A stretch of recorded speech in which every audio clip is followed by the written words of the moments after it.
question qui ne vous a pas été posée aujourd'hui, c'est est-ce qu'on peut faire l'Europe sans que les Américains soient d'accord? Oui, c'est là un débat essentiel. Si vous voulez, j'ai pris un risque qui n'est pas de refaire un livre, mais de republier ce que j'avais écrit il y a 17 ans, en supprimant ce qui vraiment était trop lié à l'actualité. Alors, le vrai problème, c'est l'identité européenne.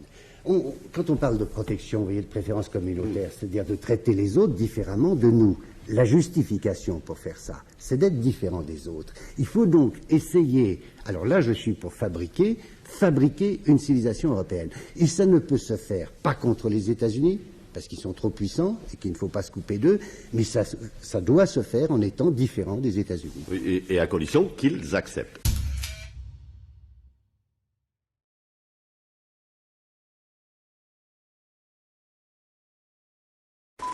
La construction européenne qui a été imaginée enchaîne la France à un modèle qui n'est pas du tout celui d'une Europe européenne, car l'Allemagne, pour toutes sortes de raisons économiques, militaires, historiques, est tournée vers les États-Unis. Autrement dit, on fait de l'Europe la succursale des États-Unis, et on le fait de manière d'autant plus irréversible qu'on a servi la France, je m'excuse de le répéter, à un modèle allemand qui est celui d'une banque centrale indépendante, qui ne laisse place à la politique que comme à une sorte d'appendice technique.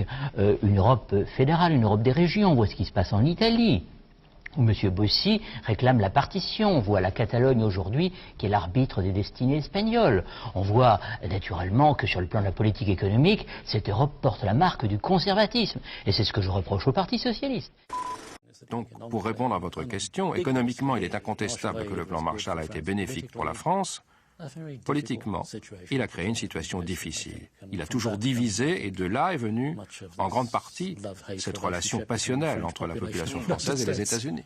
Et puis, on peut dire, depuis cette date, et c'est aujourd'hui qu'on en parle beaucoup, cet ensemble politique a mis en cause la souveraineté nationale, donc l'équilibre entre le pouvoir économique d'un côté qui est diffus et qui est contraignant, et la démocratie politique qui a perdu en quelque sorte ses moyens d'agir. Certes, tel a été le choix des gouvernements français concernés.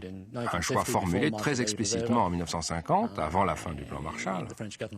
Un choix fait pour la première fois par Schuman et Monnet. Et ce choix délibéré n'a cessé ensuite d'être confirmé et reconfirmé jusqu'à Maastricht. Il a toujours été contesté, mais il a toujours marqué la vie politique française.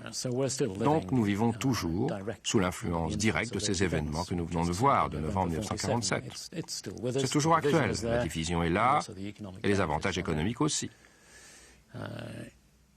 Si j'étais français, je serais moi aussi partagé.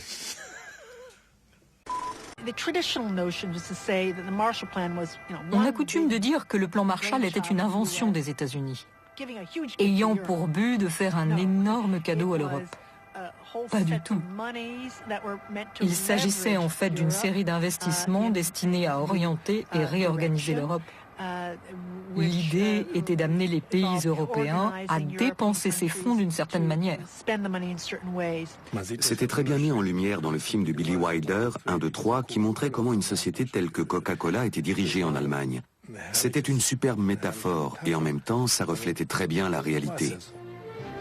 The Western sector, under Allied protection, was peaceful, prosperous, and enjoyed all the blessings of democracy. Just by coincidence, this happened to be the company I work for. To NLP Hazeltine, Home Office, Atlanta, Georgia.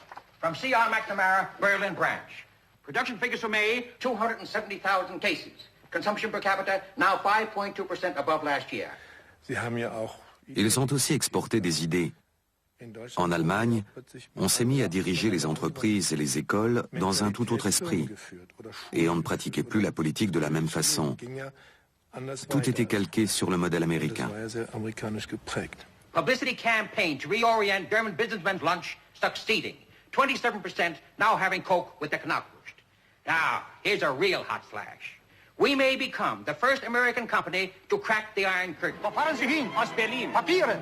American citizen. What is the purpose of your visit? I'm going to see Commissar Petrikov, chairman of the Russian Trade Commission. What for? On business. I represent Coca-Cola. Coca-Cola? You have proof? Will this do? and confiscate proof. Fair enough. Just return the empties. Okay, proceed.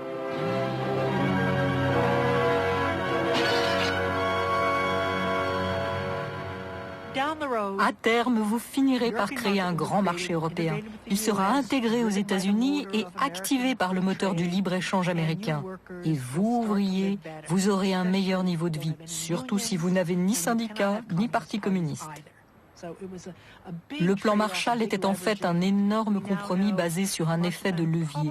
On sait aujourd'hui qu'il n'a représenté que 5% des fonds investis dans la reconstruction entre 1947 et 1951. Mais ces 5% jouaient un rôle crucial dans la direction à prendre. Alors l'autre partie de la question portait sur le fait que vous avez été candidat donc pour prendre la tête de la BERD, donc la Banque européenne de reconstruction et développement, candidat malheureux puisque c'est un Britannique qui a finalement été choisi contre toutes les règles tacites puisque l'institution est déjà basée à Londres. Français et Allemands n'ont pas vraiment réussi à s'entendre, en tout cas il y a eu un petit peu de cafouillage sur la ligne, sur un partage des postes de responsabilité l'un après l'autre en Europe. Est-ce que ça va continuer? Vous sentez victime d'un cafouillage? Je ne me sens absolument pas victime, je ne donne pas l'impression d'être une victime. Ce que je fais à la Banque européenne d'investissement est absolument passionnant, mais puisque vous revenez sur un épisode d'il y a 2 semaines, soyons simples, l'Union européenne n'arrive plus à prendre ses décisions à 27 par consensus. Et donc à partir du moment où elle n'y arrive plus, c'est la graine de la division qui est là. Écoutez, on a le résultat qui était prévisible lorsque les 27 États membres n'arrivent plus à s'entendre entre eux, c'est que c'est le reste du monde, dirigé par les États-Unis, qui prend les décisions à la place de l'Union européenne. C'est un choix de certains États européens de préférer suivre les États-Unis plutôt que de suivre les décisions par consensus à Bruxelles. Mais le problème qui se pose est celui de la situation de l'Europe après la Seconde Guerre mondiale. Et ça ramène à une politique américaine. C'est la politique américaine qui conditionne la politique européenne.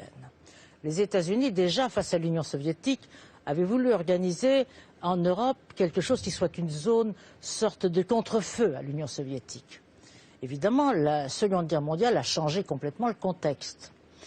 Et les Américains qui avaient organisé des réseaux pour diffuser cette politique ont considéré naturellement, en partant des traités de Westphalie et de la situation de l'Europe autrefois, que les nations en Europe, c'était la guerre. Donc il fallait les supprimer, les nations. Il fallait donc supprimer les États et les nations souveraines. Ça a été dit expressément. Ça a été dit par Bush, ça a été dit d'abord par Monnet, qui portait, comme chacun sait, le message européen. Il était convaincu, mais il le portait. C'était d'ailleurs un agent américain. On sait même combien il a été rémunéré, puisque maintenant c'est déclassifié. Après, vous pensez qu'une autre politique est possible aujourd'hui ? D'abord, il n'y a plus de président de la République en France depuis que l'Europe existe. Le président de la République, c'est le Premier ministre qui prend ses ordres en Europe, et je crois à l'Europe, au gouvernement européen. Et je pense qu'il n'a pas le choix, François Hollande, de faire cette politique-là plutôt qu'une autre. Il continuera, évidemment, et il est dans une logique qui est bien la sienne. Les gens font semblant de découvrir Hollande aujourd'hui. Il a fait l'éloge de l'Europe, de l'euro. Il nous a dit rien à faire des peuples. Ils votent, mais s'ils sont du côté du mauvais vote, eh bien, on va faire de telle sorte que ça passe quand même. Il s'entend très bien avec Sarkozy sur ce terrain-là. Donc je pense qu'il y a juste une espèce de psychodrame avec des personnages qui sont dans le carriérisme, dans l'affairisme politique, mais ça va rien changer. Non, moi je vous parie que ça continuera comme avant parce que la France n'a plus le choix de mener une politique, le souverainisme. Si on peut sortir de l'euro, par exemple. Oui, il faudrait. Ben voilà. Ah, il faudrait. Voilà une position. Oui. Ah, très bien.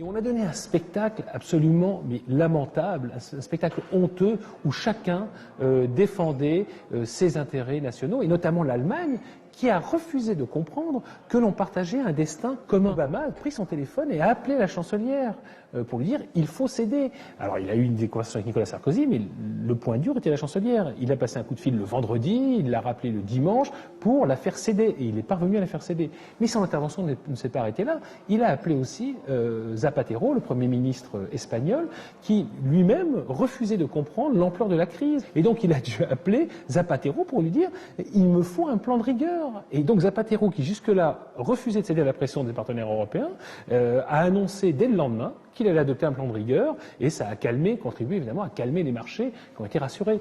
Donc, moi je pense que le président actuel de l'Union européenne s'appelle Barack Obama.